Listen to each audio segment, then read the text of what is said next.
Hello and welcome to Exam Sastra. Today we'll discuss about the current affairs of 9th and 10th November.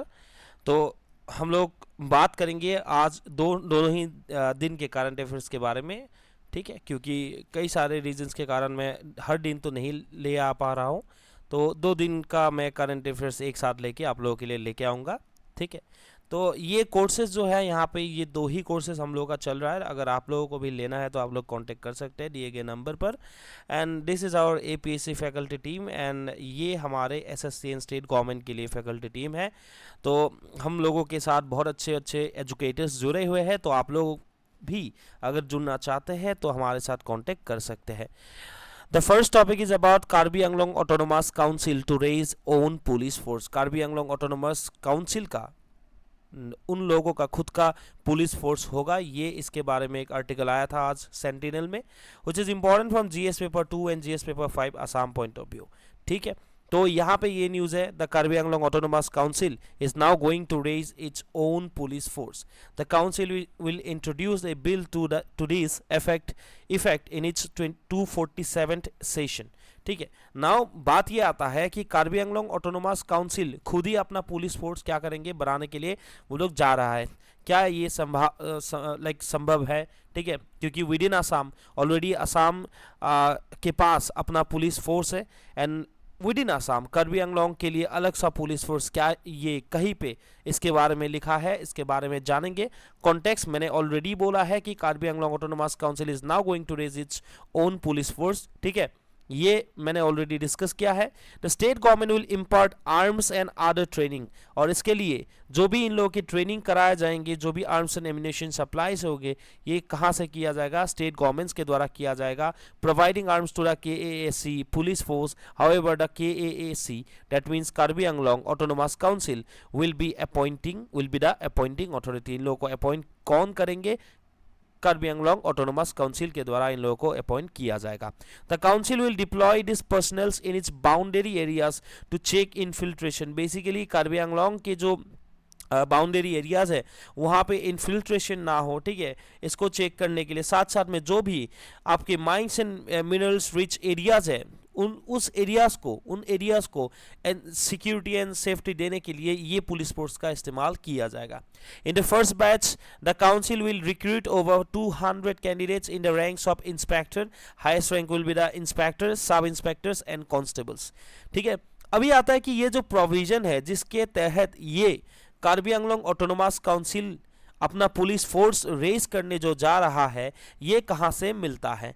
देखिए, Karbi Anglong autonomous council कब बना था, basically 1952 में इन लोग Karbi Anglong autonomous council को 6 schedule का स्टेटस मिला था, ठीक है। एंड द पैराग्राफ 3, ध्यान दीजिए, पैराग्राफ 3 सब paragraph F of 6 schedule of the constitution, আমাৰ সংবিধানৰ 6 নং অনুচ্ছেদৰ পেৰাগ্ৰাফ 3 আৰু সাব পেৰাগ্ৰাফ Fত এইটো কথা উল্লেখ আছে যে constitution of India entitle the autonomous council to raise its own police force for its towns and villages. তো কি কৰিব পাৰে, এই অটোনমাস যিবোৰ কাউন্সিল আছে সেই কাউন্সিলবিলাকে নিজৰ গাঁও বা টাউন অঞ্চলৰ কাৰণে पुलिस फोर्स अपॉइंट কৰিব পাৰে। तो यहाँ पे शेड्यूल 6 का जो भी है मैंने एक स्क्रीनशॉट लेके यहाँ पे रखा है। यहाँ पे ये बोला गया है कोई भी एरियाज के लिए नीचे दिए जितने भी नीचे यहाँ पे दिए गए हैं अलग अलग यहाँ पे कुछ प्रोविजंस डाला गया है, हर एक प्रोविजंस के लिए क्या कर सकता है काउंसिल अपना लॉ बना सकता है। तो यहाँ पे अगर आप लोग F में जरा गौर करेंगे तो देख सकते हैं कि यहाँ पे क्या है, related to any matter to village or town administration including village or town police, ठीक है, and public health and sanitation, मतलब इन सारे चीज़ों के रिगार्डिंग ये जो काउंसिल है वो लॉ बना सकते हैं, ठीक है। तो बेसिकली यहाँ से मैंने ये स्क्रीनशॉट लिया है जो 6 शेड्यूल के ये F जो पैराग्राफ है, ठीक है, सॉरी पैराग्राफ 3 में, ठीक है, ये जो 3 पैराग्राफ है, ठीक है, पैराग्राफ 3 सब पैराग्राफ F में एग्जैक्टली ये लिखा है, this is the paragraph 3 and with in that ये कौन सा पैराग्राफ है, F पैराग्राफ है, वहां पे ये मेंशन है कि कोई भी काउंसिल अगर चाहे तो अपने टाउन एंड विलेज एरियाज के लिए वो लोग क्या बना सकते हैं, अपना पुलिस फोर्स रेडी करा सकते हैं। तो बेसिकली ये जो KAAC है ये जो पुलिस फोर्स बनाने वाले हैं ये पावर कहां से इन लोगों ने ड्रॉ किया है, इस particular F sub paragraph of the paragraph 3 of 6th schedule of Indian constitution. ठीक है, तो ये जो है आपका 6th schedule of Indian constitution, ये इसके बारे में भी थोड़ा बहुत जान लेते हैं क्योंकि हमारे असम के लिए बहुत ज़्यादा इंपॉर्टेंट बन जाता है। 6th schedule in the Indian constitution, it was establish I mean autonomous district council, इनके द्वारा, ये 6th शेड्यूल के द्वारा ही अलग अलग ऑटोनोमस डिस्ट्रिक्ट काउंसिल बनाने के लिए ये पावर दिया जाता है या फिर बनाया गया था। इन 4 north eastern states namely Assam, Meghalaya, Tripura and Mizoram. ठीक है, ऐसे अगर करना है, मतलब नॉर्थ ईस्ट का मैप अगर आपको यहाँ पे मान लीजिए कि बनाना है, ये एक रफ स्केच है। ठीक है, तो असम यहाँ पे, ठीक है, फिर आपका यहाँ पे क्या है, मेघालय है, त्रिपुरा है, मिजोरम है, सीधा यहाँ पे जाना है AM असम, मिजोरम, फिर त्रिपुरा, फिर मेघालय। तो क्लॉकवाइज डायरेक्शन में बाकी सब स्टेट्स को हटा के सीधा असम से, असम के बाद नेक्स्ट मिजोरम आएंगे, मिजोरम के बाद त्रिपुरा एंड मेघालय, ऐसे करके 4 स्टेट में अलग अलग ऑटोनोमस डिस्ट्रिक्ट काउंसिल बनाया गया था। किसके द्वारा? 6th schedule of the Indian constitution के द्वारा।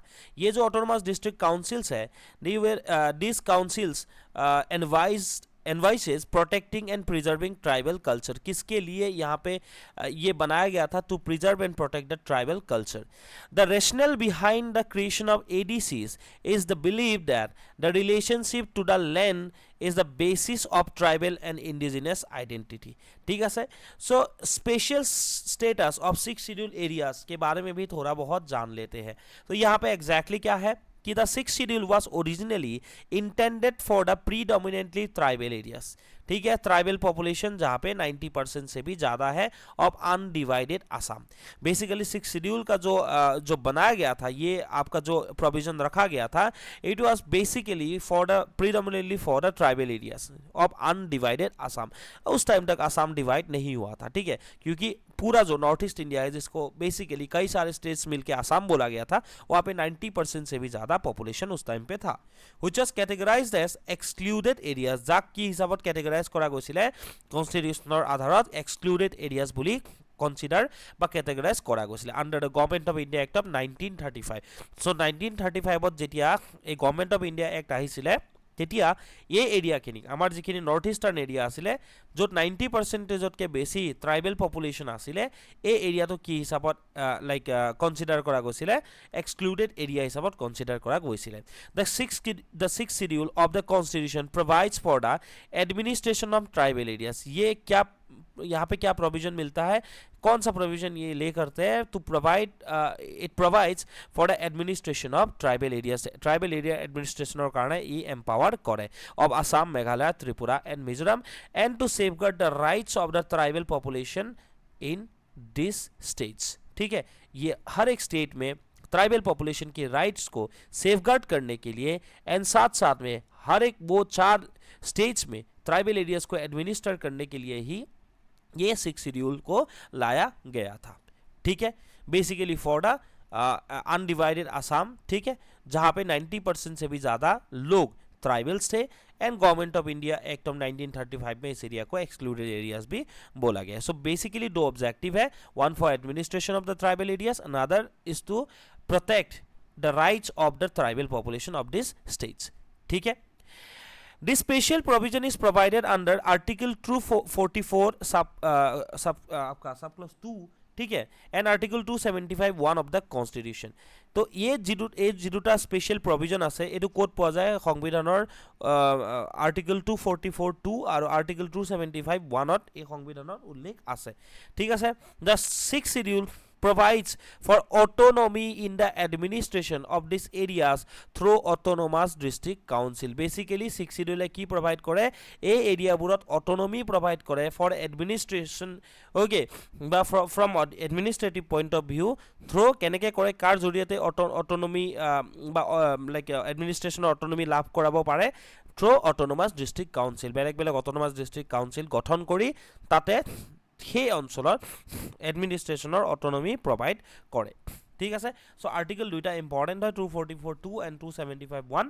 এই দুটাই স্পেচিয়েল প্ৰভিজন, স্পেচিয়েল প্ৰভিজন, এই যিখিনি স্পেচিয়েল প্ৰভিজনৰ কথা কৈছোঁ, এই আৰ্টিকল 2টাৰ ভিতৰতে আমি দেখিবলৈ পাওঁ। ঠিক আছে, this council are empowered to take empowered to make laws in respected areas under the jurisdiction which cover the land, forest, cultivation, inheritance, indigenous customs and traditions of tribals, etc., and also to collect land revenue and certain other taxes. माने apart from law and order, यहाँ पे ये ध्यान देने वाली बात क्या है, apart from law and order बाकी जितने भी थोड़े इधर उधर के जो भी चीज़ें हैं जैसे लैंड, फॉरेस्ट, इनहेरिटेंस, कस्टम हो गया, ठीक है, मान लीजिए कि आपका जो भी ट्रेडिशन है उससे रिलेटेड जो भी लॉ बनाना होता है, ठीक है, हर एक ट्राइब्स के जितने भी ऐसे कुछ लॉ होते हैं, ठीक है, एंड साथ साथ में जो आपके लोकल लेवल में to collect the land revenues, इससे रिलेटेड भी लॉ बनाने का पावर इन काउंसिल्स को दिया गया है अंडर 6 शेड्यूल, ठीक है। ऑलराइट, यहाँ तक मुझे लगता है कि यहाँ तक जो भी बातें करना था हम लोगों ने कर लिया, ठीक है। नाउ ये जो ऑटोनोमस डिस्ट्रिक्ट काउंसिल्स है, these are like miniature states having specific powers and responsibilities in respect of all three arms of governance, legislature, executive and judiciary, ठीक है सर। तो it is like a miniature government, एक ही है, almost एक ही है, having specific power, खाली किसमें specific power दिया जाए, responsibility दिया जाए, basically legislature, executive और judiciary क्षेत्रों किसमें specific power तेलों दिया जाए, ठीक है sir. now what are the issues related to 6 schedule?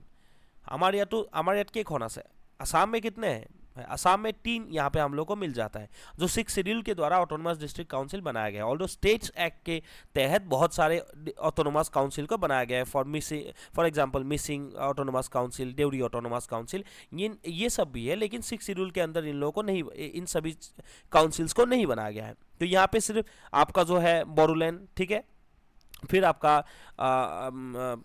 क्या बोलते हैं इसको, कार्बी, ठीक है, उसके साथ साथ में डिमासा, इन तीनों ही ऑटोनोमस डिस्ट्रिक्ट काउंसिल है यहाँ पे, ठीक है।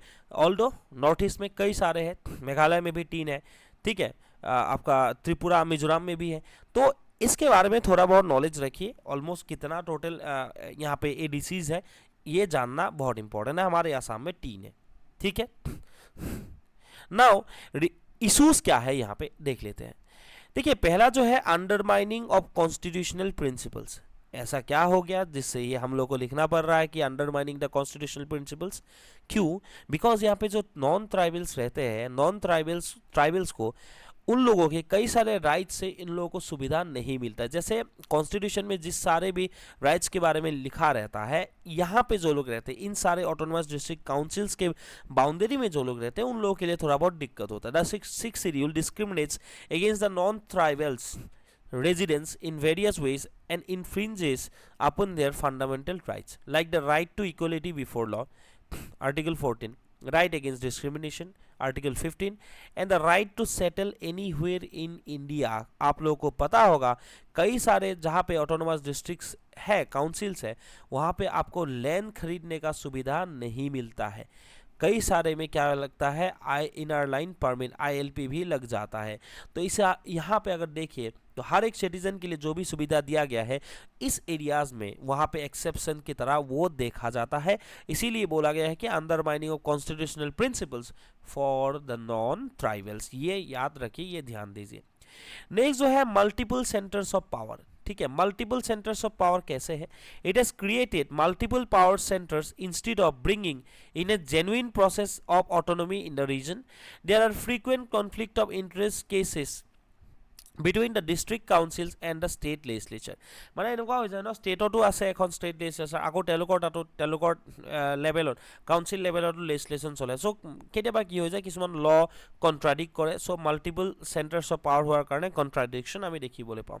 तीसरा जो प्रॉब्लम है कॉन्फ्लिक्ट विद एक्टिव पॉलिसी, क्योंकि मैंने ऑलरेडी बोला है कि इनर लाइन परमिट का जो इशू है वो डेटरेंस की तरह यहाँ पे खड़ा रहते हैं for implementing many policies like active policy. कैसे डेटर करते हैं इन्वेस्टर्स और टूरिस्ट को?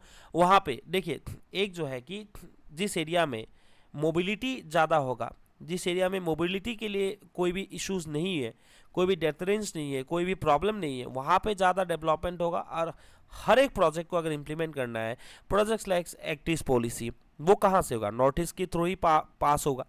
अगर वहाँ पे ये रेस्ट्रिक्शन लगा दिए जाएंगे बाय दिस काउंसिल्स, तो ऐसी सेंट्रल या फिर नेशनल या फिर आपके इंटरनेशनल लेवल की जो पॉलिसी है वहाँ पे इम्प्लीमेंट करने में थोड़ा बहुत दिक्कत हो सकता है।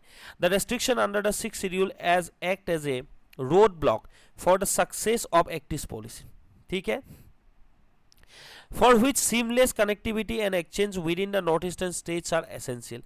Similarly, inner line permit debtors, investors and tourists and thereby hampers economic development in the region. तो यही सारे चीज़ें जो था यहाँ से रिलेट करके, इस चीज़ से रिलेट करके मुझे पढ़ाना था, ठीक है। पहले तो हम लोगों ने पुलिस फोर्स के बारे में पढ़ा है, कहाँ से ये पावर ड्रॉ किया है, एंड लास्ट में हम लोगों ने ये भी डिस्कस किया है कि about 6th schedule and about autonomous district councils and क्या क्या इश्यूज इसके साथ जुड़े हुए हैं, इसके बारे में हम लोगों ने डिस्कस किया है। The next topic is important from GS paper, यहाँ पे 3 होना चाहिए था, ठीक है। Science and technology point of view, artificial intelligence safety summit 2023, ठीक है। Why in news? The Artificial Intelligence Safety Summit 2023 held in Bletchley Park, England, has marked a significant turning point in global approach to tackle the challenges posed by frontier AI technologies. To tackle these challenges, 28 major countries, including the United States, China, USA, and European Union, signed the Bletchley Park Declaration at this first ever AI Safety Summit. ये पहला AI Safety Summit था, ठीक है, जो Bletchley park England में हुआ था 2023 में। तो इससे रिलेटेड भी सवाल इस बार आ सकते हैं, तो थोड़ा बहुत देख लेते हैं। What are the key highlights of artificial intelligence safety summit 2023? पहला जो है, एक डिक्लेरेशन साइन किया गया है, ब्लेचली पार्क डिक्लेरेशन।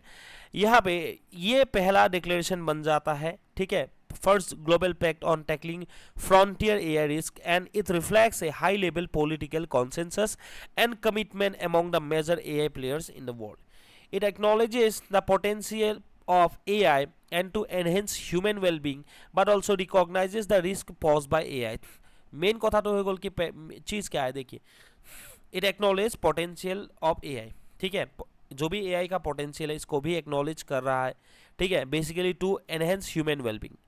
लेकिन जो इससे रिलेटेड थ्रेट आ सकता है, ठीक है, जो but also recognize the risk pose by AI, इसको भी रिकॉग्नाइज किया गया है, specially frontier AI which may cause serious harm either deliberate or unintentional, particularly in domains like cyber security, biotechnology and disinformation, ठीक है। तो इन सारे चीज़ों में, साइबर सिक्योरिटी के केस में, बायोटेक्नोलॉजी के केसेस में या फिर डिसइंफॉर्मेशन के केसेस में, बेसिकली इन तीनों ही डोमेन में डेलिबरेटली हो या फिर अनइंटेंशनली भी कुछ हार्म हो सकता है, लाइक फ्रॉम एआई, ठीक है। It emphasize the need of the international cooperation to address AI related risk. तो बेसिकली এই যিটো ডেক্লেৰেশ্যন আছে কিহৰ ওপৰত এম্ফেসাইজ কৰিছে, এআই যদি সেফটি চাব লাগে বা এআইৰ ওপৰত যদি ইম্পৰ্টেঞ্চ দিব লাগে, এআই ইউজৰ ক্ষেত্ৰত এটা ইণ্টাৰনেশ্যনেল কোঅপাৰেশ্যন হোৱাটো খুবেই প্ৰয়োজনীয় আছে to tackle every problem posed by AI as they are inherently global, and calls for collaboration among all actors including companies, civil society and academia. The declaration also announced the establishment of a regular AI safety summit. A declaration কি কৈছে যে regular AI safety summit conduct কৰোৱা যাব, which will provide a platform for dialogue and collaboration on frontier AI safety. The next summit will be hosted by France. ये भी याद रखिए, इस बार इंग्लैंड में हुआ है, अगले साल फ्रांस में होगा, अगले बार फ्रांस में होगा, क्योंकि यहाँ पे रेगुलर एआई सेफ्टी समिट का आपका जो प्रोविजन है ये भी इस डिक्लेरेशन में अनाउंस किया गया है, ठीक है। एंड जो आपका इंटरनेशनल कोऑपरेशन है उसमें भी एम्फेसाइज किया जा रहा है। तो ये इन सब पे ध्यान दीजिए, international cooperation, regular AI safety summit, ठीक है, for dialogue and collaboration, and next summit कहाँ पे होगा, फ्रांस में होगा, ठीक है। इंडिया का स्टैंड क्या है? India shifted from a stance of not considering AI regulation to actively formulating regulation based on the risk-based user harm approach. India called for a global framework for the expansion of ethical AI tools, signaling a commitment to responsible AI uses. India shown interest in establishing regulatory body.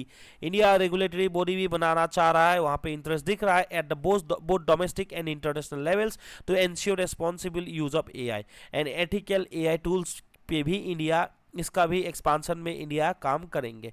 Digital India 2023 which yet to implement, is expected to introduce use specific regulations for online intermediaries including AI based platform। मतलब हर एक वो platform जो है, ठीक है, digital platform का आपका जो यू स्पेसिफिक रेगुलेशंस भी ये निकाला जाएगा by this digital India act 2023, जहां पे एआई बेस्ड प्लेटफॉर्म का भी इशू स्पेसिफिक रेगुलेशन निकाला जाएगा। ठीक है, तो डिजिटल इंडिया एक्ट ऑफ 2023 ये अभी तक इम्प्लीमेंट नहीं हुआ है, इससे रिलेटेड भी कभी हम लोग बात करेंगे।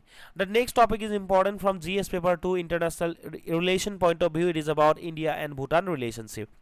Why in news? Recently, India and Bhutan agreed to discuss new roads to regional connectivity and upgrade border and immigration post। ঠিক আছে, বেসিক্যালি বর্ডার আর ইমিগ্রেশন পোস্ট আপগ্রেড করার কারণে এই যেটো লাইক রিসেন্টলি ইন্ডিয়া আৰু ভূটানে কি কৰিছে হেতুৰ ক্ষেত্ৰত এগ্ৰিমেণ্ট সাইন কৰিছে in order two enhance trade and partnership during Bhutan Kings India visit. ठीक है, तो लाइक आप लोगों को पता ही होगा भूटान कहाँ पे है एग्जैक्टली। ठीक है, हमारे साथ भी असम के साथ भी बाउंड्री शेयर कर रहा है ना। ये जो है डिस्कशन जो हुआ था, ठीक है, ये जो एग्रीमेंट हुआ है वहाँ पे क्या क्या बातें लिखा गया है। पहला जो है रीजनल कनेक्टिविटी। देखिए, India and Bhutan have agreed to discuss new roads of regional connectivity which includes the development of cross border rail link between Gelephu in Bhutan and Kokrajhar in Assam. आमार यार पर कोकराझार पर गेलेपो लेके की करिब new cross border rail link बनवार कारणेও चिंता चर्चा चलिছে। ठीक है, so new roads बनवा जाबो। Additionally, there is a plan to explore a second rail link of approximately 18 kilometers between Samse in Bhutan and Banarhat in the tea gardens areas of West Bengal। एक यहाँ से होगा, ठीक है, tea garden areas West Bengal का, यहाँ से लेके बानरहाट तक 18 किलोमीटर का रेलवे चलेगा फ्रॉम आपका जो सम से है भूटान का एंड जो बानरहाट है वेस्ट बंगाल का। ठीक है, सेकंड जो है ट्रेड एंड ये है रीजनल कनेक्टिविटी के लिए। ठीक है, एक आसाम से चलाया जाएगा, एक वेस्ट बंगाल से। इतना मतलब आप लोग याद रखिए। ठीक है, आसाम वाला याद रखिए फ्रॉम कोकराझार टू गेलेपू। ठीक है, तो ये याद रखिए क्योंकि एपीएससी में इससे रिलेटेड सवाल आ सकता है, या फिर आप लोग इसको वहाँ पे मेंशन कर सकते हैं। ठीक है, नेक्स्ट जो है trade and connectivity. The two countries agreed to facilitate trade by allowing Bhutanese trade items to be carried further from Haldibari in West Bengal to Chilahati in Bangladesh. Bhutan के जो भी आइटम्स है वो आपके जो हल्दीबारी है वेस्ट बंगाल से चिलाहाटी बांग्लादेश तक ले जाने के लिए ये दो कंट्रीज, हमारे दो कंट्रीज मतलब भूटान एंड इंडिया भी एक ये एग्रीमेंट साइन किया है। ठीक है, टू फैसिलिटेट द ट्रेड। उसके बाद immigration check post the Darranga Samdrup Jongkhar तो आप लोगों को मालूम ही होगा, आसाम से ही ये जा सकते हैं आप लोग। Border crossing between Assam and Bhutan south eastern district will be designated as an immigration check post. This will allow not only Indian and Bhutanese national but also third country nationals to enter and exit the area। उसके बाद regional connectivity हो गया, trade and connectivity हो गया। ठीक है, फिर आपका जो है इमिग्रेशन चेक पोस्ट के बारे में डिस्कस कर लिया। अब आता है development assistant. India is committed to continue its support for Bhutan's socio-economic development with a particular focus on the 13 5-year plan। ठीक है, this underscores the enduring commitment to their strong bilateral ties। For the 12 5-year plan, India's contribution of rupees 4,500 crore constituted 73% of Bhutan's total external grant component। जितना भी भूटान पे आता है उससे 73% 12 5-year plan के द्वारा ही उस टाइम पे ही अलॉट कर दिया गया था ना। हमारे लिए क्या सिग्निफिकेंस है आप सभी को मालूम है, स्ट्रेटेजिक सिग्निफिकेंस है क्योंकि बाउंड्री शेयर कर रहा है। साथ साथ में India has provided Bhutan with assistance in area such as defence. Bhutan के जो रॉयल भूटानीस आर्मी है उनको भी इंडियन आर्मी के द्वारा ट्रेनिंग किया जाता है। इंफ्रास्ट्रक्चर में भी यहाँ से इंडिया से बहुत सारे हेल्प भूटान को किया जाता है, ये आप सभी को मालूम है। एंड कम्युनिकेशन में भी भूटान के साथ साथ अभी काम चल रहा है।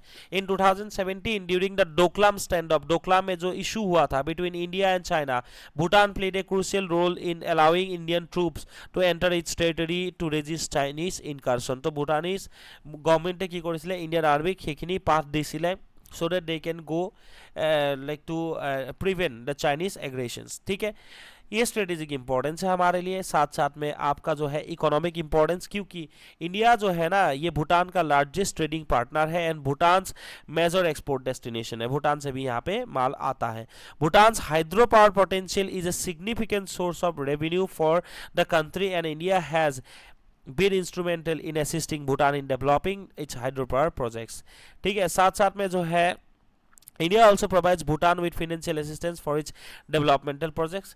कल्चरल इंपॉर्टेंस है क्योंकि पीपल टू पीपल कनेक्शन जो है वो बहुत अच्छा है, साथ साथ में Bhutan and India shares strong cultural ties as both countries are predominantly Buddhist। ठीक है, India has provided assistance to Bhutan in preserving its cultural heritage and many Bhutanese students come to India for higher education। For example, they also come to Assam for higher education। ठीक है, जीयू में, Guwahati university में कई सारे भूटानी students को पढ़ाया जाता है, तो ये कल्चरल एक्सचेंज प्रोग्राम यहाँ पे चलाया जाता है टाइम टू टाइम, तो ये तो होता रहता है। ठीक है, उसके साथ साथ भी स्ट्रेटेजिक हो गया, इकोनॉमिक हो गया, कल्चरल हो गया। अभी आता है एनवायरमेंटल कंसर्न पे। ठीक है, एनवायरमेंटल कंसर्न में देखिए इंपॉर्टेंस क्यों है। भूटान जो है ना, it is one of the few countries in the world that has pledged to remain carbon neutral and India has been a key player in a key partner in helping Bhutan to achieve this goal। India has provided assistance to Bhutan in areas such as renewable energy, forest conservation and sustainable tourism. ठीक है ना, हमारे लिए challenge क्या है India Bhutan relation के लिए? China का ग्रोइंग इन्फ्लुएंस। देखिए, चाइना's increasing presence in Bhutan particularly among the disputed border between Bhutan and China has raised concern in India, and India has been Bhutan's closest ally and has played a key role in protecting Bhutan's sovereignty and security। However, China's growing economic and military influence in these regions poses a challenge to India's strategic interest in Bhutan। Definitely वो तो pause करेगा ये challenges. ठीक है, challenges तो हम लोग को फेस करना पड़ेगा क्योंकि वो लोग आके वही रहते हैं। ठीक है, बाउंड्री बॉर्डर एरियाज में जो बेसिकली कई सारे डिस्प्यूटेड है। बॉर्डर डिस्प्यूट्स के बारे में अगर बात किया जाए तो इंडिया एंड भूटान शेयर है 699 किलोमीटर्स ऑफ लॉन्ग बाउंड्री। ठीक है, इससे ज़्यादा ही होगा। ठीक है, ये जो है इससे आपका जो है इससे ज़्यादा ही बाउंड्री शेयर कर रहा है, ये मैं करेक्शन करा दूंगा, which has been largely peaceful, क्योंकि आसाम के साथ ही इससे ज़्यादा बाउंड्री शेयर कर रहा है। However there have been a some incidents of border incursion by Chinese forces in recent years। The Doklam standoff in 2017 was a major flashpoint in the India-China-Bhutan tri-junction। Any escalation of such disputes could strain India Bhutan relationship. Hydro power project के बारे में अगर देखा जाए तो भूटान के जो hydro power sector है ये की प्लेयर है उनके इकोनॉमी के लिए, and India has been a major partner in इस development. However there have been concerns in Bhutan over the terms of some of the hydropower projects which have been seen as too favorable for India। This has led to some public oppositions in Bhutan to Indian involvement in this sector। तो ये public की तरफ से ये problem है। ठीक है, लेकिन ये इतना इम्पोर्टेंट नहीं है क्योंकि गवर्नमेंट जो चाहेंगे, गवर्नमेंट तो गवर्नमेंट टाइज ज़्यादा इंपॉर्टेंट है, people to people ties almost same ही है। ठीक है, अच्छा ही है। ठीक है, उसके साथ साथ में ट्रेड इश्यूज़ के बारे में अगर देखा जाए, India is Bhutan's largest trading partner accounting for over 80% of the Bhutan's total important exports. Bhutan has been seeking greater access to the Indian market for its products which could help to reduce trade deficit. ठीक है, उन लोगों का definitely trade deficit होगा ही क्योंकि सबसे ज़्यादा माल यहाँ से ही जाता है। ठीक है, नेक्स्ट जो इंपॉर्टेंट टॉपिक है, it is about Indo Pacific maritime domain awareness. ठीक है, ये GS paper 2 Indian international relation point of view से भी ये इंपॉर्टेंट है। Recently the chief of the naval staff admiral address the 4th edition of Goa maritime. ठीक है, किसने एड्रेस किया है? Chief of the naval staff admiral, उन्होंने एड्रेस किया है 4th एडिशन को Goa maritime conclave GMC, where he stressed that building networks and partnership like Indo Pacific maritime domain awareness would be instrumental. ठीक है, Indo Pacific, Indian ocean and Pacific ocean maritime domain awareness, ठीक है, instrumental in ensuring the security and stability of the Indian Ocean region। Now, what is IPMDA? Indo-Pacific Maritime Domain Awareness। ये जो है ये basically किसके द्वारा introduce किया गया था? By quad group consisting India, Australia, Japan and US at the Tokyo Summit of 2022 aims to monitor dark shipping किसके लिए ये इसको इंट्रोड्यूस किया गया था? To monitor dark shipping and create more comprehensive and precise real time maritime overview of partners nations waters. जी চাৰিখন nation আছে, এই চাৰিখন নেশ্যনৰ বেচিকেলি যি মানে নেশ্যনেল ৱাটাৰ যোনখিনি পাৰ্ট পৰে সেই পাৰ্টখিনিত ডাৰ্ক শ্বিপিং হৈছে নেকি সেইটো মনিটৰ কৰিবৰ কাৰণে বা ৰিয়েল টাইম মেৰিটাইম অভাৰভিউৰ কাৰণে অফ পাৰ্টনাৰ্ছ নেশ্যনছ ৱাটাৰ এই ইনিচিয়েটিভটো কোৱাড গ্ৰুপে লৈছিলে। কোৱাডত কেইখন কাণ্ট্ৰি আছে? চাৰিখন, ইণ্ডিয়া, অষ্ট্ৰেলিয়া, জাপান, ঠিক আছে, India Australia then Japan US, ठीक है, ऐसे करके है, ठीक है, like a quad. It focus on integrating the Pacific islands. किस पे फोकस किया जा रहा है? पैसिफिक आइलैंड्स को इंटीग्रेट करने के लिए, साउथ ईस्ट एशिया को इंटीग्रेट करने के लिए and the Indian ocean region in the Indo Pacific, ठीक है ना। ये जो है डार्क शिपिंग जिसको मॉनिटर करने के लिए ही बेसिकली इसको बनाया गया था। ये क्या है?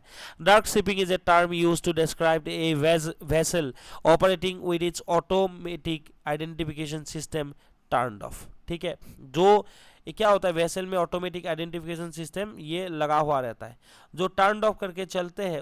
मान लो कि एक जहाज जा रहा है, जो नहीं चाहता है उसको किसी को पता चले कि ये जहाज कौन सा है, तो ये माल ले जा रहा है, ठीक है, तो बेसिकली वो क्या होगा? डार्क शिपिंग, ठीक है, मतलब वो चोरी क्या माल भी हो सकता है, ठीक है, या फिर बिना वो परमिट के, बिना वो लाइक इंफॉर्मेशन के माल अगर ले गया है, ठीक है, अगर लेके जा रहा है तो इसको क्या बोला जाएगा? डार्क शिपिंग बोला जाएगा। The AIS transponder system transmit a ship's position at the sea alongside identification data and other useful information that vessel and maritime authorities can reference, ठीक है। Now यहाँ पे क्या देखना है ना, ये जो इंडो पैसिफिक है, यहाँ पे मेजर चैलेंजेस क्या क्या है? पहला जो है geopolitical competition. The Indian Ocean region is a hotspot for geopolitical competition among major powers and regional actors. Its location allows for power projection, influence over regional affairs, ठीक है।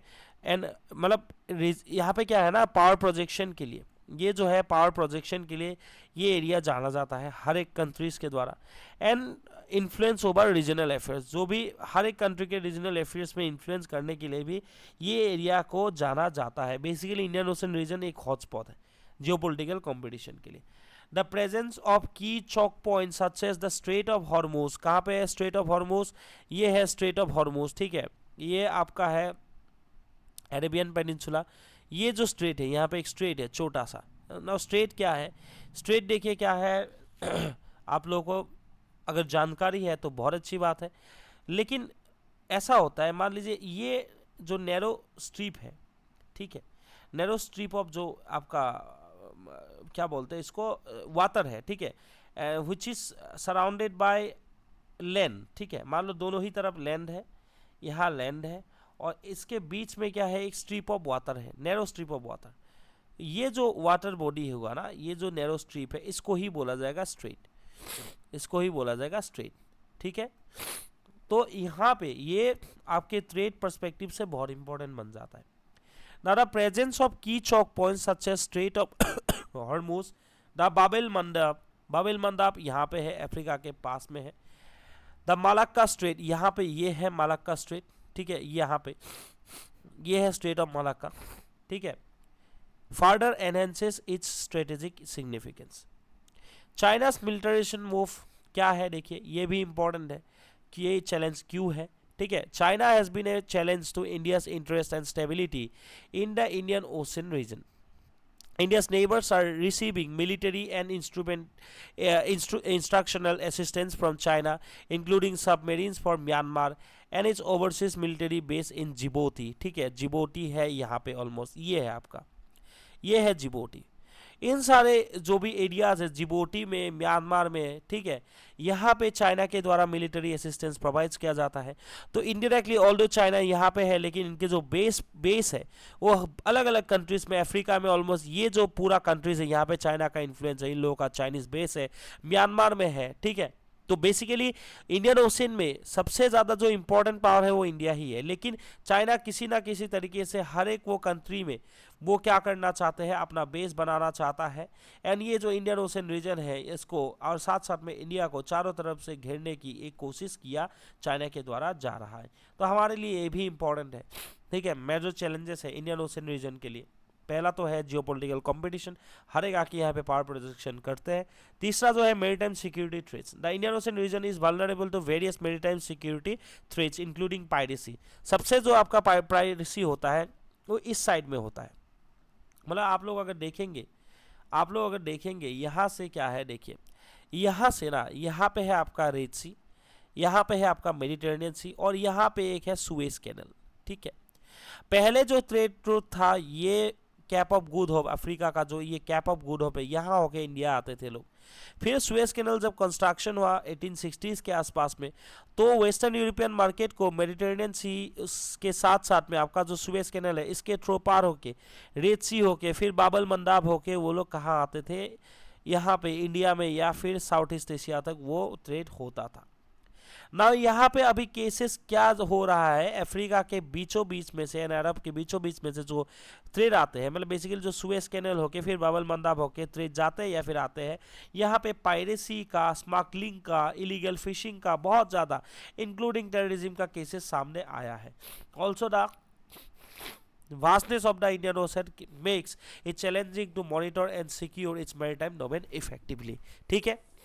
नाउ इसके साथ साथ में एनवायरमेंटल कॉन्सर्न्स और environmental challenges क्या है, challenges इसलिए है क्योंकि क्लाइमेट चेंज हो रहा है, आप सभी को मालूम है। क्लाइमेट चेंज के साथ साथ में सी लेवल राइज हो रहा है, एंटार्क्टिक आइस भी वो क्या हो रहा है अभी धीरे धीरे बिकॉज ऑफ ग्लोबल वार्मिंग, वो भी लाइक वहाँ पे मेल्ट हो रहा है, ठीक है। कोरल रीफ जो है बेसिकली जो आपका ऑस्ट्रेलिया के पास ईस्टर्न कोस्ट ऑफ ऑस्ट्रेलिया में इस साइड में जो कोरल रीफ मिलता है या फिर इंडियन ओशन में जो मिलता है, सो कोरल रीफ का भी डिग्रेडेशन हुआ है, ठीक है। एंड मेरीटाइम पोल्यूशन तो बहुत ज़्यादा बढ़ गया है। So these are significant environmental challenges in the Indian ocean region. These issues affect coastal communities, maritime ecosystem and the livelihood of millions of people. Definitely आपको पता होगा कि श्रीलंका जैसे देश में, ठीक है, ये जो आपका फिशिंग कल्टीवेशन है ये कितना ज़्यादा इंपॉर्टेंट बन जाता है। हमारे कई सारे स्टेट्स केरला, तमिलनाडु, कर्नाटका के लिए फिशिंग कितना इंपॉर्टेंट बन जाता है आप सभी को मालूम है। तो हर एक ऐसे जो भी मेरीटाइम जो आपका कोस्टल कंट्रीज है, यहाँ पे अगर सी लेवल राइज होगा तो बाद में जाके 20 साल 50 साल बाद ये कंट्रीज नहीं रहेंगे, वहाँ पे जो लोग रहते हैं इन लोगों को असर पड़ेगा, इन लोग के लाइफस्टाइल में, इन लोग के लाइवलीहुड एक्टिविटीज़ में अभी से वो असर दिखना चालू हो गया है। एंड जो ये आपका पॉल्यूशन वगैरह है इनसे भी क्या होता है, फिशेस वगैरह का जो प्रोडक्शन है ये कम होता है। तो अल्टीमेटली इंडियन ओशन रीजन में कई सारे एनवायरमेंटल चैलेंजेस भी है जिसको एड्रेस किया जाना चाहिए, ठीक है। The next topic is important from GS paper 3 including GS paper 5 Assam point of view, ठीक है। ये इंटरनेशनल सिक्योरिटी एंड आपके GS पेपर 5 जो आसाम पेपर है उससे भी इम्पोर्टेंट है। तो आप लोगों को मालूम होगा एक न्यूज़ हाल ही में आया है कि नेशनल इन्वेस्टिगेशन एजेंसी और आसाम पुलिस मिलके कई सारी एरियाज में इन्फिल्ट्रेशन ड्राइव चला रहे हैं। वहाँ पे ऑलमोस्ट कई सारे लोगों को अरेस्ट किया गया है, 5 रोहिंग्यास को भी अरेस्ट किया गया है। तो यहाँ से इससे रिलेटेड एक आर्टिकल था, तो मैंने यहाँ पे रोहिंग्यास के बारे में भी यहाँ पे एड्रेस किया है। ये जो रोहिंग्या है ये एक्चुअली कौन है, देखिए Rohingya peoples are stateless, they are basically they are Indo-Aryan ethnic, they belong to the Indo-Aryan ethnic group who reside in Rakhine state of Myanmar। कहाँ पे रहते थे बेसिकली, रखाइन स्टेट में, ये म्यांमार है, ये हमारा इंडिया है। यहाँ पे ये कौन सा है स्टेट, ये है आपका त्रिपुरा, ये है मिजोरम। इसके ठीक नीचे थोड़ा नीचे यहाँ पे आपका बांग्लादेश आ जाता है। एंड बांग्लादेश का ये जो एरिया है इसके साथ ही बॉर्डर शेयर कर रहा है एक जो प्रोविंस है, इट इज रखाइन प्रोविंस, ठीक है। और मतलब साउथ वेस्ट ऑफ म्यांमार में ये एरिया आता है, ठीक है ना। वहाँ पे ये लोग रहते थे। They are described by the United Nation as the one of the most prosecuted minorities in the world. And Rohingya refugee crisis जो है ये आप लोगों ने सुना होगा, 1920 में बहुत सारा क्राइसिस चला था म्यांमार की गवर्नमेंट के द्वारा। वहाँ पे जो बस्ती है वो जला दिया गए थे, ठीक है, मारा गया था लोगों को, ठीक है, क्योंकि जो आपका म्यांमार की जो पॉलिसी है, ठीक है, म्यांमार की जो पॉपुलेशन जितने भी पॉलिसी है वहां पे करीबन 1823 का कट ऑफ डेट इन लोगों ने रखा था। तो अगर कोई रोहिंग्या भी है, उनको प्रूव करना होता था कि 1823 से पहले वो वहां पे म्यांमार में आया था। ऐसा तो संभव नहीं है, इसीलिए बाकी लोगों को रिफ्यूजी का स्टेटस मिला था, इसीलिए क्योंकि वो लोग डॉक्यूमेंट प्रोड्यूस नहीं कर पा रहे थे। The Rohingya refugee crisis is caused by Rohingya people having long faced violence and discrimination in Myanmar. This escaped discrimination and violence in Myanmar. Minority Rohingya Muslims have for decades fled from the Buddhist majority country to neighboring countries like Bangladesh and other countries including India. तो इन लोग क्या किए थे, इसीलिए ये जो Buddhist majority country है Myanmar, यहाँ से इंडिया तक या फिर मान लीजिए बांग्लादेश तक ये लोग आते थे। ठीक है, अभी भी आ रहे हैं यहाँ से आपका जो है, यहाँ पे जो है बांग्लादेश में एक एरिया है कॉक्स बाजार, इन लोगों को वहीं पे अभी रखा गया है। ठीक है, बहुत सारे जो आपका रोहिंग्यास है, इन लोगों को अभी कहाँ पे रेफ्यूज कैंप इन लोगों का कहाँ पे है, बांग्लादेश के कॉक बाजार में है। और यहाँ से थोड़े ही ऊपर आएंगे तो इन लोगों को एक्सेस मिल जाता है इंडिया का। फिर मिजोरम होके ये लोग कहाँ आ जाते हैं, असम तक अंतर कर जाते हैं। हाल ही में करीमगंज में भी बहुत सारे लोगों को अरेस्ट किया गया है। ठीक है ना, देखिए इन लोगों के साथ, ठीक है, इन लोगों के साथ प्रॉब्लम क्या है। ठीक है, इन लोग इलीगल जो इमिग्रेंट्स है, इलीगल इमिग्रेंट्स के साथ इशू क्या है, क्या क्या प्रॉब्लम्स है, ये भी थोड़ा हम लोगों को जानना है। एक जो है पहला जो प्रॉब्लम है, it is about threat to national security. The continuous, मतलब इलीगल इमिग्रेशन तो हो रहा है, लेकिन इशूज क्या क्या है जिसके बारे में हम लोग को जानना है। Continuance of the illegal immigration of Rohingyas into India and their continued stay in India is found to be having serious national security ramifications and poses serious security threats. ठीक है, साथ साथ में क्लैश ऑफ इंटरेस्ट के बारे में अगर बोला जाए, it impacts the interest of local population in the areas seeing large scale influxes of illegal immigrants. ठीक है, ये है क्लैश ऑफ इंटरेस्ट, मतलब एक जो है नेशनल सिक्योरिटी के लिए थ्रेट है, ये आप सभी को मालूम है। साथ साथ में जो क्लैश ऑफ इंटरेस्ट भी होता है लोकल पीपल के साथ, उसके साथ साथ political instability. It also increases the political instability when leaders start mobilising the perception of the citizens of the country against the migrants by this elite of grab political power. Rise in militancy भी हो सकता है या फिर होता है। The persistent attack against the Muslims, that means जो Rohingyas है, perceived as illegal migrants have given way to radicalization. ठीक है, जो कॉन्टिन्यूस जो अटैक्स हो रहा है ये माइग्रेंट्स के अगेंस्ट पे, तो यहाँ से क्या होता है कि एक रेडिकलाइजेशन का भी सेंस डेवलप हो सकता है। तो ये कंसर्न है। ठीक है, national security in like contradiction or clash with the interest of the local people, political instability, rise of militancy. ठीक है, साथ साथ में human trafficking. In the recent decades, trafficking of women and human smuggling have become quite rampant across the borders. उसके साथ साथ में disturbance of law and order. ठीक है, the rule of law and integrity of the country are undermined by the illegal migrants who are engaged in illegal and anti-national activities. तो इनके द्वारा illegal और इंटरनेशनल एक्टिविटीज जो किया जा रहा है उससे इंडिया के इंटीग्रिटी में भी असर पड़ा है, इंडिया के रूल ऑफ लॉ के लिए भी असर पड़ा है या फिर पड़ेगा। ठीक है, नाउ स्टेप्स क्या क्या है जो गवर्नमेंट ने अभी तक लिया है, एग्जिस्टिंग लीगल फ्रेमवर्क क्या है। एक जो है, कोई भी कंट्री के लोगों को इंडिया पे अगर इंडिया तक आना है तो उसके लिए कौन से एक्ट के तहत इन लोगों को पासपोर्ट मिलता है, the passport entry into India act of 1920। साथ साथ में जो है Foreigners Act of 1946. It replaced the Foreigners Act of 1940, conferring wide powers to deal with all foreigners. The act empowered the government to take such steps as necessary to prevent illegal migrants, including use of force. ये जो use of force के द्वारा आपका illegal migrants को prevent किया जा रहा है, बेसिकली ये कहाँ से पावर ड्रॉ कर रहा है, फोर्सेस, फॉरेनर्स एक्ट ऑफ 1946। ठीक है, now the concept of burden of proof, ये जो प्रूफ देने की जो बारी अब जब आता है, ये जो बर्डन है ये किसके ऊपर होता है, ये किसका जिम्मेदारी होता है, with the person not with the authorities given by this act still is applicable. मतलब कोई अगर मान लीजिए किसी को कोई पकड़ा गया, उसको क्या करना पड़ेगा, जो बर्डन ऑफ प्रूफ है, मतलब प्रूफ करने का जो बर्डन है वो किसके ऊपर होगा, उनके ऊपर होगा, ना कि अथॉरिटीज के ऊपर होगा कि ये इलीगल है या लीगल, मतलब ये इलीगल इमिग्रेंट है या फिर विद लीगल प्रोविजन वो यहाँ तक आया है।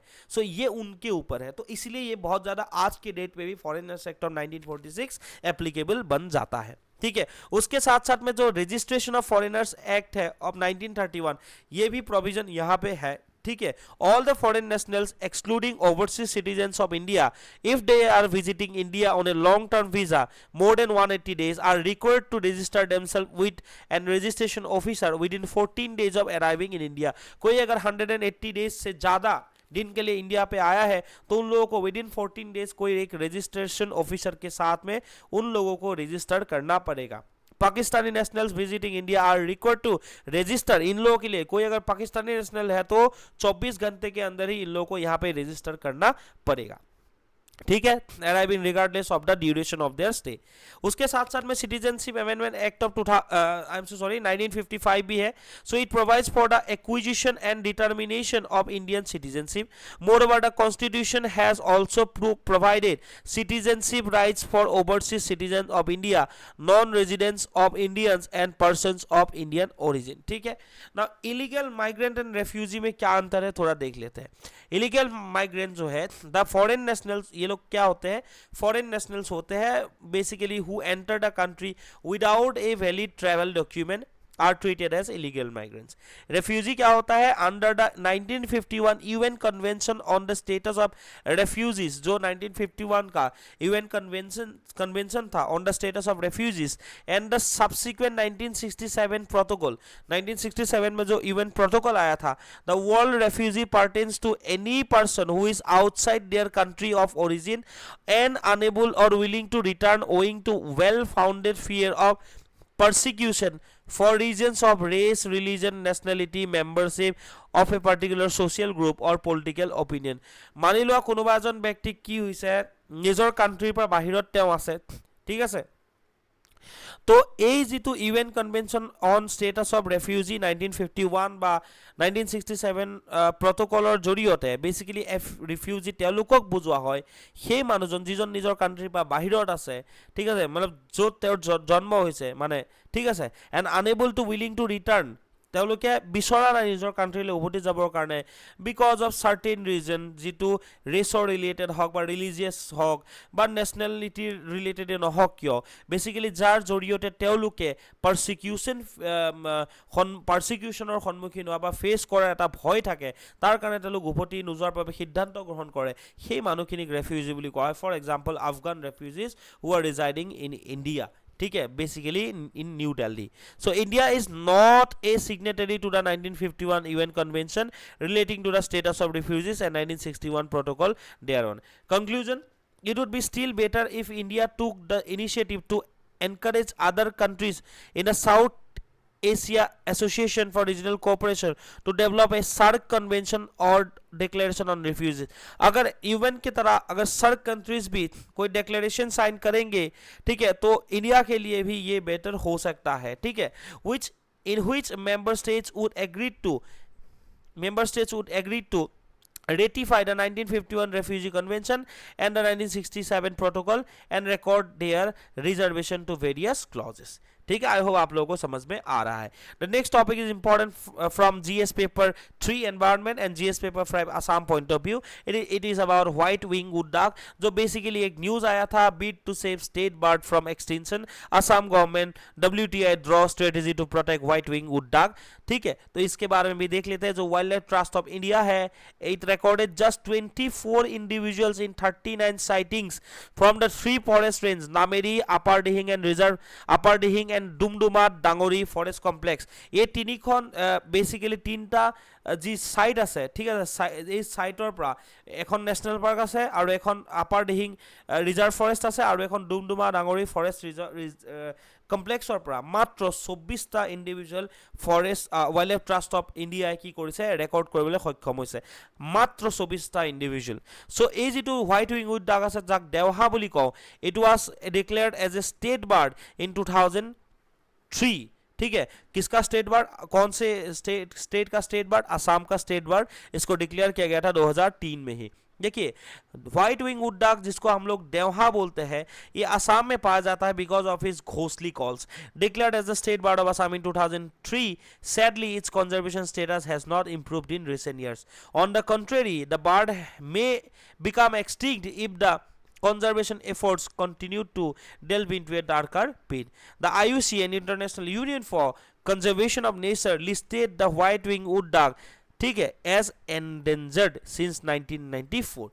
So IUCN और red data যিটো আইউচিএনৰ যিটো কনজাৰ্ভেশ্যন ষ্টেটাছ ইয়াত পোৱা যায়, বেচিকেলি তিনিটা কেটেগৰীত ইয়াক কি কৰিব পাৰি, ভগাব পাৰি। কি তিনিটা কেটেগৰীত ভগাব পাৰি, এটা হৈছে লিষ্ট কনচাৰ্ণ, ঠিক আছে, এটা হৈছে থ্ৰেটেন এণ্ড এটা হৈছে extinct. Now within the threaten there are 4 sub classification. One is near threaten, उसके बाद आता है वल्नरेबल, यहाँ तक कोई प्रॉब्लम नहीं होता है। जब एंडेंजर्ड हो जाता है ना तब इशू होता है, और ज़्यादा प्रोटेक्शन को ज़्यादा कोई भी एक कंट्री के द्वारा या फिर कोई एक स्टेट के द्वारा, उनके गवर्नमेंट के द्वारा क्या किया जाता है, कंजर्वेशन को ज़्यादा इफेक्टिव बनाया जाता है। उसके बाद आता है critically endangered under the threaten, ये थ्रेटेन का लास्ट स्टेज है, क्रिटिकली एंडेंजर्ड। उसके बाद क्या हो जाता है within, I am so sorry, ये थ्रेटेन का सेकेंड लास्ट ये आपका क्लासिफिकेशन है। उसके बाद क्या हो जाता है, क्रिटिकली एंडेंजर्ड के बाद ये हो जाता है extinct from the wildlife. तो almost within the threaten category there are 5 sub category, ठीक है, from near threaten up to extinct from the wildlife. And last में जो होता है कोई एक भी आपका मान लीजिए कोई बायोलॉजिकल फ्लोरा या फिर फौना है, उसको एक्सटिंग डिक्लेयर किया जाता है जब नहीं मिलता है, ठीक है ना। ये जो है आपका साथ साथ में जो साइट्स, ठीक है, जो साइट्स है, साइट्स के भी ये कहाँ पे है, हाईएस्ट लेवल ऑफ प्रोटेक्शन इसको दिया गया है अंडर साइट्स अपेंडिक्स 1 में इसको रखा गया है। It is listed on appendix 1 of CITES, ठीक है। Convention on international trade of endangered species इसका फुल फॉर्म है, ठीक है। Only 800 individuals of this species are thought to be left in the wild, with 450 of them known to exist in India, and this species is only found in northeastern states of India, ठीक है। So recent study पर एटू कोৱা গৈছে যে কিহৰ কাৰণে species এক্সটেনশনৰ ফালে ধাৱমান হৈ আছে, because of the climate change, ठीक है। बेसिकली 2000 लाइक ऐसा बोला गया है कि ये जो व्हाइट विंग वुड डक है in the eastern Himalaya region for the 2050s and 2070s revealed that the species would loss 436.61 square kilometres of highly potential habitat by 2070, ठीक है, 2070 तक ये ऑलमोस्ट 437 स्क्वायर किलोमीटर का हैबिटेट लॉस कर जाएंगे। And under future climate scenarios the study predicts a decline in the potential habitat in Arunachal Pradesh, Assam, Nagaland, Meghalaya and Tripura. The researchers discovered that changes in precipitation patterns, ठीक है, किस लिए हो रहा है according to the experts, ये जो precipitation का जो पैटर्न्स है during the wettest month June to September combined with a decrease in precipitation during the warmest quarter October to December would lead to the further habitat loss, ঠিক আছে। So প্ৰেচিপিটেশ্যনৰ যিটো pattern হয় তাত changes হোৱাৰ কাৰণো কি হৈছে, হেবিটেট লছ হোৱা বুলি মানে সন্দেহ কৰা গৈছে। ফাৰ্দাৰ মোৰ বাই 2070 और 2070 तक क्या होगा, the temperature rise would result in extension of many potential habitat in Tripura and Nagaland. तो ये प्रॉब्लम है with white wing wood duck because of the climate change. क्या हो रहा है, प्रेसिपिटेशन पैटर्न में चेंजेस आ रहा है, उससे क्या हो रहा है, ये व्हाइट विंग डक का हैबिटेट लॉस होता दिख रहा है। Now these are the list of current affairs which are important from ADRE and SI point of view। जल दिवाली कैंपेन पहला है। जल दिवाली कैंपेन कौन से मिनिस्ट्री के द्वारा इसको इम्प्लीमेंट किया गया है या चलाया गया है, it is by ministry of housing and urban affairs. ये याद रखिए, ठीक है। बेसिकली इसका ये जो इनिशिएटिव है, it is all set to unveil a progressive initiative call the women for water, ठीक है, and water for women campaign, ठीक है। ये जो कैंपेन है ये किसके तहत चलाया गया है, जल दिवाली कैंपेन के तहत चलाया गया है, ठीक है। Under the flagship scheme of Atal mission for rejuvenation and urban transformation, अमरूद के अंदर इसको चलाया गया है। The ministry of housing and urban affairs is the implementing ministry, ठीक है। जो फ्लैगशिप स्कीम है वो है अमरूद, इसके तहत ही इसको चलाया गया है। और इसका जो मोटो है, कैंपेन जो है, main campaign, it is women for water and water for women campaign, ठीक है। नेक्स्ट जो है आपका, ठीक है, नेक्स्ट जो है it is about Max Verstappen wins Brazilian Grand Prix 2023। ये जो भाई साहब है इन्होंने 3 बार इस चैंपियनशिप को जीता है, ब्राजीलियन ग्रैंड प्रिक्स को। 2022 में भी ये जीते थे, ठीक है। तब भी मैंने करंट अफेयर्स में इनके बारे में मैंने बताया था आप लोगों को, ठीक है। सो इनके बारे में थोड़ा जान के रखिए। ये ग्रैंड प्रिक्स 2023 जो ब्राजीलियन ग्रैंड प्रिक्स है, इसके बारे में भी सवाल बन सकता है। उसके बाद जो है India rank second in employ wellbeing, Japan is in the lowest position. A recent global survey ranked Turkey or Turkey as the top and India at the second spot while keeping Japan at lowest for employee well-being. Employee well-being, ঠিক আছে, মানে মানসিক ক্ষেত্ৰৰ পৰা যদি চাবলৈ যাওঁ, এমপ্লয়ীখিনি কি কৰা হয় আজিকালি, খুব বেছি ষ্ট্ৰেছত ৰখা যায়, খুব বেছি ষ্ট্ৰেছ তেওঁলোকৰ থাকে। তো ইণ্ডিয়া এজ এ হোল ৱৰ্ল্ডৰ কাণ্ট্ৰিজৰ ভিতৰত ছেকেণ্ড ৰেংকত আহিছে, মানে ইণ্ডিয়াৰ কণ্ডিশ্যনছ এতিয়াও, ঠিক আছে, টিল বহুত ভালেই আছে। এণ্ড টাৰ্কি ফাৰ্ষ্ট ৰেংকত আহিছে। Turkey scored highest at 78%, followed by India 76% and China 75%, way higher than the global average of 57%। ये हमारे लिए बहुत बड़ी बात है। Next, Deepika Kumari secured 2 gold and 1 silver at National Games 2023। Former world number 1 archer Deepika Kumari, इनके बारे में आप सभी तो जानते ही होंगे, ठीक है, was the standout performer, securing 2 gold medals and a silver at National Game 2023. Meanwhile, Olympian Aishwarya Pratap Singh Tomar won gold in a men's 50-meter rifle, ठीक है, 3 position shooting event in Mandaram. In the recurve category, Maharashtra currently leading the table along with the third place Haryana and Assam. ये याद रखिए, ठीक है। claim additional gold medals to conclude the archery events, ठीक है। So this is the question for, these are the questions for today, ठीक है। एक आपका मेंस क्वेश्चन है, एक प्रीलिम्स के लिए यहाँ पे दिया गया है। और इंस्टाग्राम में आप लोग हमारे साथ कनेक्ट हो जाइए, अगर आप लोग कनेक्ट नहीं हुए अब तक तो जल्दी ही हो जाए, क्योंकि वहाँ पे भी हम लोग हर दिन करंट अफेयर्स लेके आते हैं। And that's all for today's session. Thank you for watching Exam शास्त्रो।